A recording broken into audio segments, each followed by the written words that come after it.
BookTube, it's Louise the Big Head Bookworm. Lovely to see you. Hope you are well. Are you having a nice day? It's very hot and sunny here. It's mid-September and this week we've seen record temperatures for September. It has been hot, hot, hot, as Jennifer Lopez once sung. It really has. It's been great.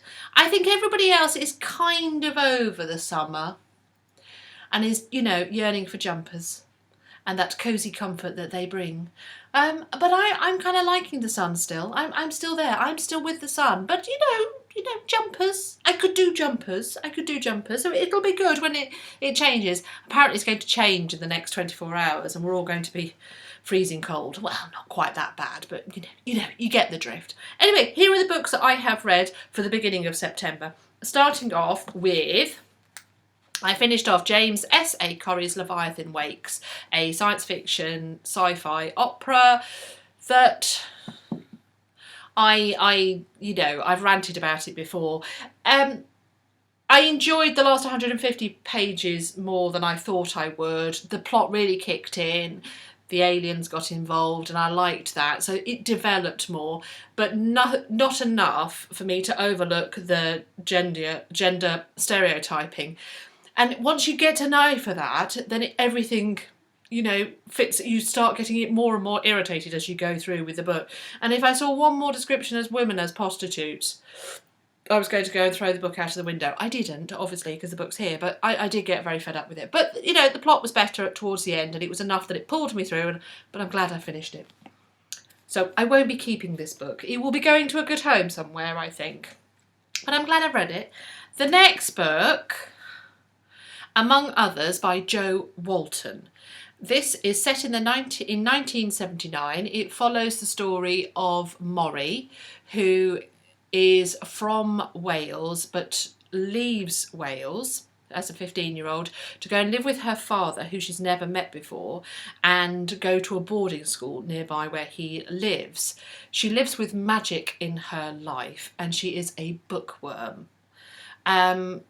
She's recently lost her twin, so it's about grief and magic and change and disability and how disability is viewed and living with disability and books and finding solace in books and connections with people because of books, finding your community, finding out who you are.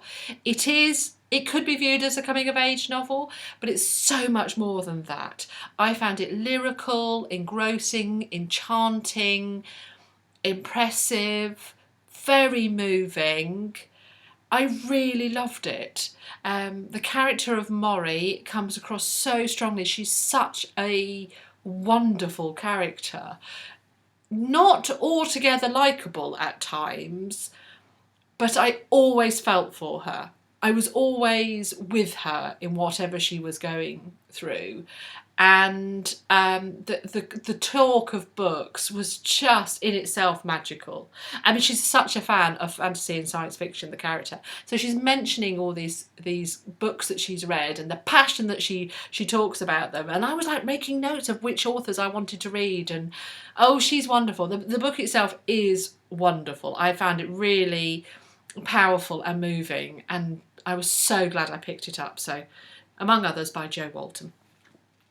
Then a different change of pace. It's Devoted in Death, J.D. Robb. It's the 41st.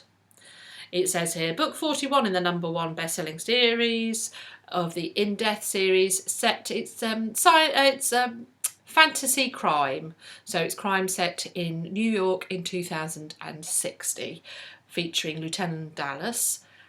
J.D. Robb is Nora Roberts, so there's a heavy romance theme.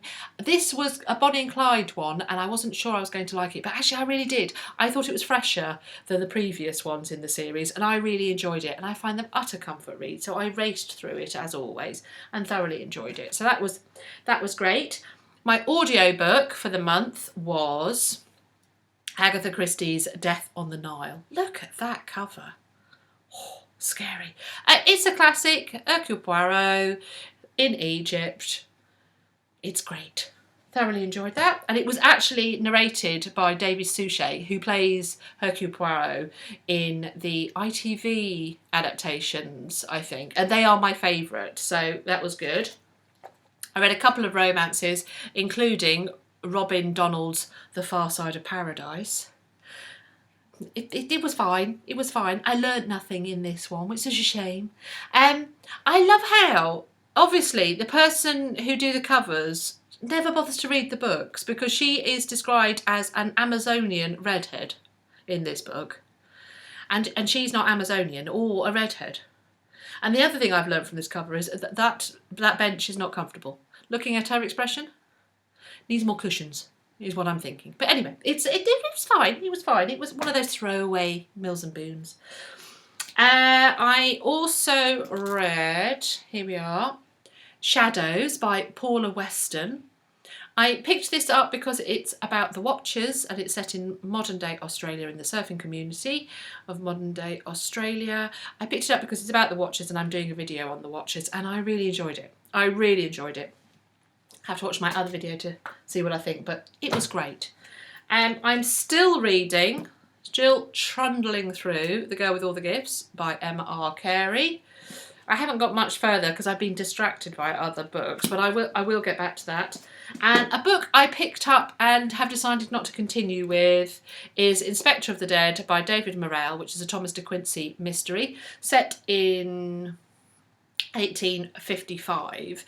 And I knew the name Thomas de Quincey, and he is the author of, oh, what is it? Something of the Diary of an Opium Eater, or something like that. Anyway, it's him. He is actually a well-known figure, and I knew his name. The books just didn't. I will read it at some point. This is a library book, but it's going to go back to the library because somebody else wants it, and it didn't. Somehow, you had that. You start a book, and you know that really you should really enjoy it, and it should. But it doesn't, and you can't quite put your finger on why at this point, at this time, this book doesn't suit me. But it's not the book's fault, or my fault. It's just we're just not hitting the high notes right at this moment. And there we go. That was it. That is my mid-month wrap-up on this very, very hot day. Hope you're well. Hope you're having a good September, and that you've got the weather that you want. So if you like clouds and you like rain and you like wearing jumpers, that's what you're experiencing. Or if you like hot sunny sunshines, you are in your bikini like this young lady. All right, BookTube, it's been lovely. Let's do this again. Bye.